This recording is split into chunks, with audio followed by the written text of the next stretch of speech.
I am here to talk to you today about the gift of giving. Giving yourself, of giving to other people, what it means, what it feels like, and why we're all so damn scared to do it. Whether it's a birthday present or whether it's your energy, giving to people can feel really overwhelming. What if I've got it wrong? What if it's not the right thing? What if they don't even want it? What if I could tell you that I can give you a gift that can feed 18,000 people a day? Because I've got the solution. I've got the plan. I'm here to tell you that giving isn't about the thing, it's about the intention that sits behind that. It's about the intention you had to brighten someone's day, to make them smile, to feel good, to cheer them up, and also, and probably most importantly, to make that person feel seen. Today I'm going to give you all two gifts, one of which is mine to give, and the other one I'm giving on behalf of my little brother. I'm scared you won't like it. I'm terrified you won't know what it is, that you're going to sit here and listen to me speak and still go, I have no idea what she was talking about. But I can't make that judgment because I'm giving that to you, and that's on me and my emotions and how I feel about it.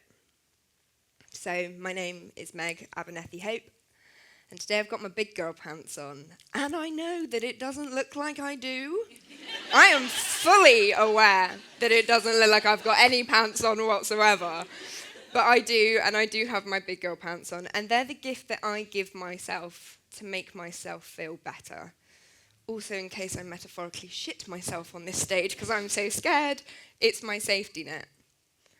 Doing a TED Talk's been on my bucket list for as long as I can remember, and my motto has always been go hard or go home, hence the outfit. And also, you don't ever want to make someone in Tool cry. I feel like it's quite a soft thing that people are like, oh, they look nice. We'll be good to them. So I appreciate you all being nice to me so far. The best gift that I ever received was on March the 8th, 1998, and it was the birth of my little brother. Being a sister meant everything to me. It was the most and is the most important thing in the world. I have finally got someone who is going to be by my side throughout everything. They're going to get things from my point of view. I get to teach them how to do naughty stuff and not get the blame for it. To tell my brother things like, hey, go sneak out, it's fine. I've got your back, I've got you covered. So this is Billy. And Billy's my little brother, and I love him more than anything else in this world. And Billy taught me loads of things too. He taught me how to be one of the boys, how to reload a BB gun in record timing, how to hide from mum and dad when you wanted to cry because you were going to kill him and have a massive row, and how to get through the really hard levels of Lara Croft Tomb Raider on PlayStation 2.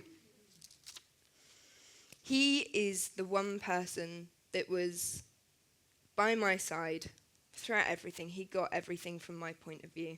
And I knew that I was safe with him when we used to go out on nights out in Bristol. As you can tell, I'm not from here.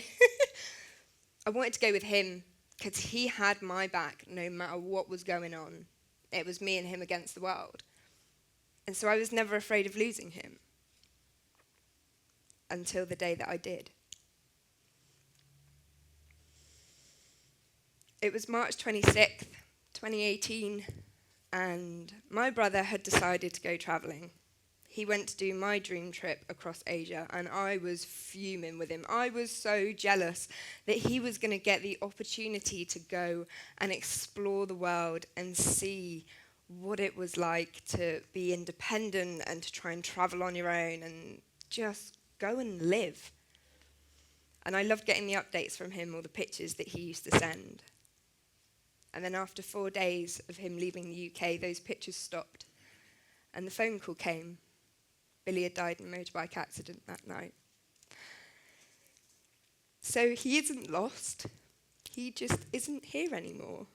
And the problem was that his heart stopped beating and mine didn't. I've always said that grief is love with nowhere to go. So give that grief and give that love to yourself and to the world. It's kind of like a voicemail. It's the best way to describe it. When you ring someone and they don't pick up, so you leave a voicemail. But I have left so many voicemails, it's now full. And so all that I can do is say those things out loud, hope that they get to wherever it is that they need to go, but also hope that those things and those messages and what my brother would say back to me, I tell to other people in the hope that it will inspire them and make them feel like no matter what journey they're on, they've got someone stood by their side and that they can't lose that person. I live in my grief. I'm learning to grow and glow around my grief and to deal with my parents, Billy's friends, and what my future now looks like not having my brother by my side on a night out to make me feel safe. But more than all of that, I'm trying to find a way to make this positive, to make this safe and amazing and give other people the opportunity to feel that safety and that amazingness too. And so as difficult as the dark days can be, I always remind myself that there is a bit of light, and that light comes from the memories that I have and the lessons that my brother taught me. That was his gift. His gift was his life and all of those things in it. I've now applied them to my life, and that is also a gift that you now have in your hands. So what is it? This is a BillyChip, and a BillyChip is my little brother's legacy and the way that he can still be a part of this world. Bill's was a non-emergency care assistant, and he was that kid that was wrong place, wrong time, and always being inherently good and thinking about what it meant to be kind and to do the right thing no matter what anyone else said. He'd get told off for leaving the heating on in the ambulance, for unwrapping all of the blankets to wrap Doris up because it was 5 degrees outside. Her appointment had been pushed back again, and they didn't have any space for her in the hospital. He was always thinking about that other person. And one of my favourite stories is he took a gentleman to London who was going up to have a prosthetic leg fitted. And he spent the entire journey on the way up saying, you know, why don't they sell trainers in ones? I've only got one leg, all the left ones, brand spanking new, all the right ones are absolutely wrecked. He'd taken him to hospital, he'd had his prosthetic leg fitted. And so what did Billy do? Billy blue lighted his way straight down Oxford Street, double parked on the yellow lines outside of the Nike store and said, go and buy that pair of trainers that you can use and use both of them.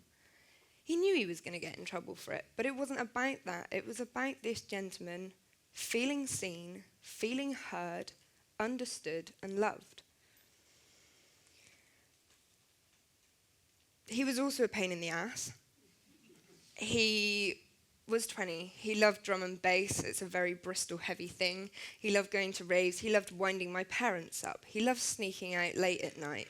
And he loved his car to the point where he drove it to the garage, got it lowered because it was the cool thing to do, drove it back home and realised he couldn't get up the drive. Idiot. Back to the garage, pay a load of money, get it hired again and finally come home. It used to drive my parents round the bend. He even decided to cut some vents in the front himself with an angle grinder and completely trashed his windscreen because it had a load of holes in it after all the melted metal had burned all over the front. He was a nightmare.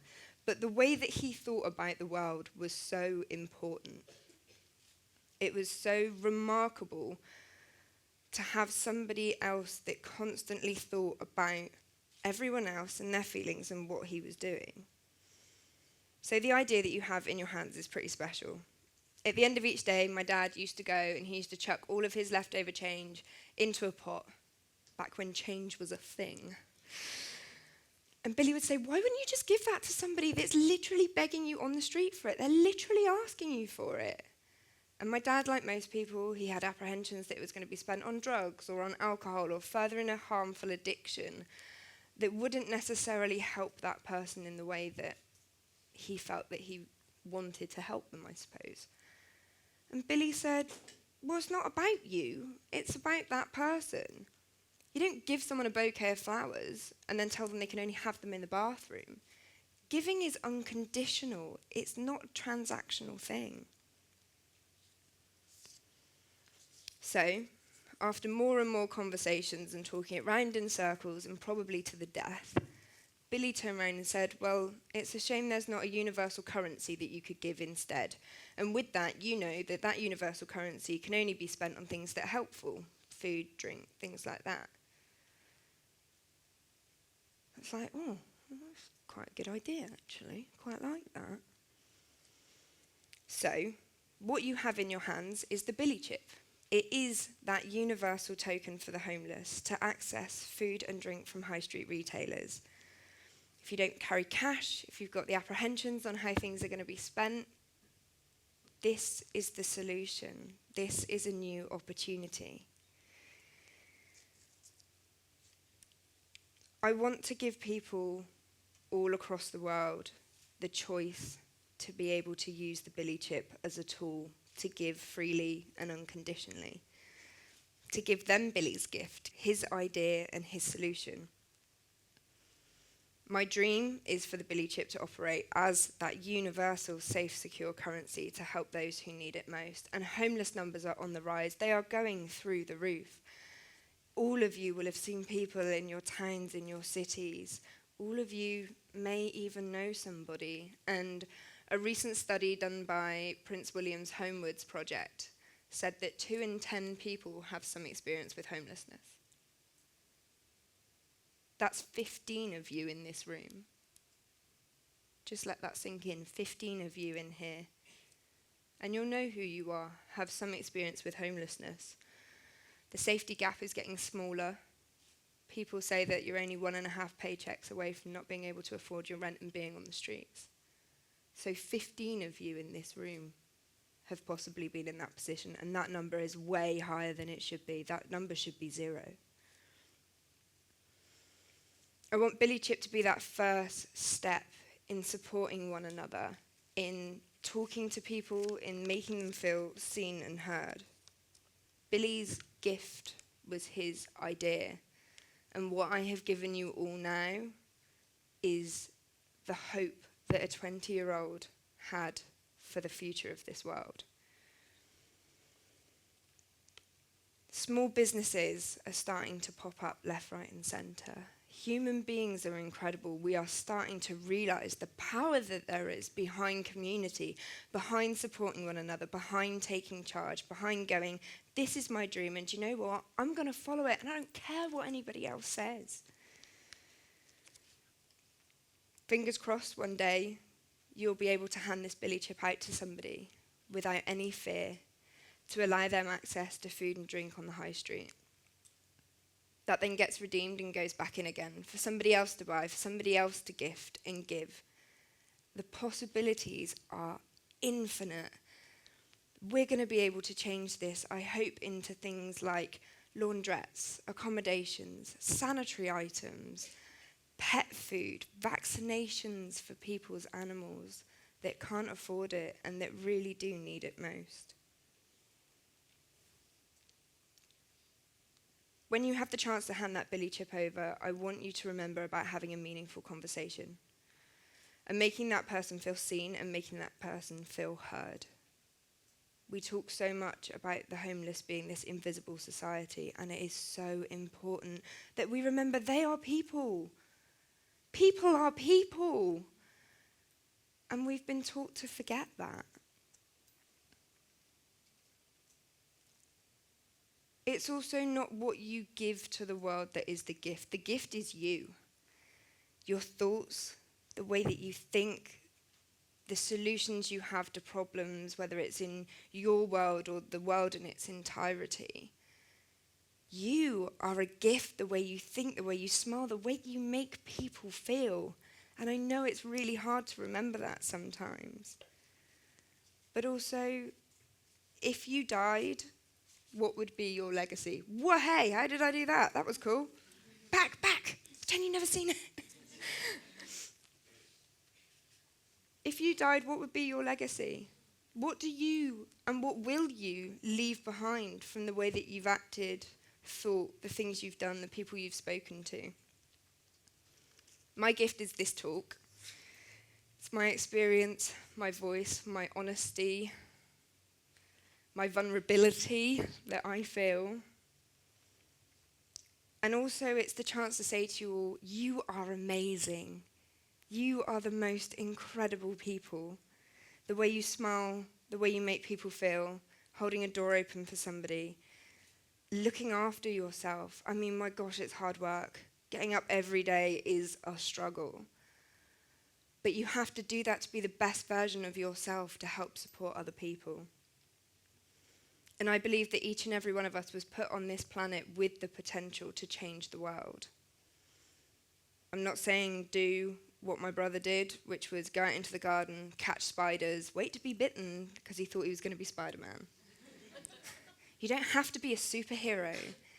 You just have to be you. And to be able to give yourself to life fully, unconditionally, and to enjoy it is the most incredible gift in the world. So what unique perspective do you bring? What solutions do you have? And how can you act upon those to make a tiny difference and a tiny change? Billy's gift to the world was himself, his mannerisms, the way he thought, the memories that he has left me with. And one of those most important things, and one of the dreams that I have for the future, is to see the BillyChip as this universal currency. And if 1% of coffees that were bought every day could also buy a BillyChip along with it, we could feed 18,000 people a day and give £20 million to charity per year. That is not an unreachable target. That is 1%. That is tiny. It's like the smallest whole number you can get. And we can do that by creating community, by supporting one another. So I will carry on sharing my story, and I will carry on being vulnerable and being a gift to the world that is me being unapologetically me. Because there is no one or nothing like you in this world. You are a gift. And by giving yourself, you will create a ripple effect that will go on until the end of time. You are this human-shaped blob of undying energy. So give yourself and give your energy into love. Because when you die, people will grieve for you.